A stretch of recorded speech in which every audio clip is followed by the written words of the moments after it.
विश्व 24 न्यूज हर पल आपके साथ।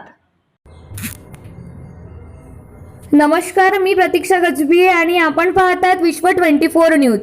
शाळा सुरू झाल्यानंतर विद्यार्थ्यांना येण्या जाण्याकरिता एसटी उपलब्ध नसल्यामुळे विद्यार्थ्यांना शाळेत वेळेवर पोहोचणे अशक्य होत आहे।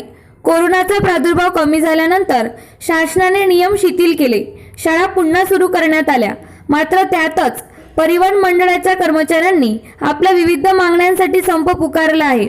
त्यामुळे ग्रामीण भागात जाणारी लालपरी थांबली। त्यामुळे ग्रामीण भागातील विद्यार्थ्यांकडे शहरात शिक्षणाकरिता येण्याकरिता प्रवासाचे साधन नसल्यामुळे त्यांचे शैक्षणिक नुकसान होत आहे। अनिकेत काळे पाटील काँग्रेस कार्यकर्ता यांनी घेतली दखल। राज्यातील महत्त्वाच्या आणि आपल्या भागातील ताज्या बातम्या पाहण्यासाठी आजच आमच्या विश्व 24 न्यूज चॅनलला यूट्यूबवर सबस्क्राईब करा आणि बेल आयकॉन प्रेस करा।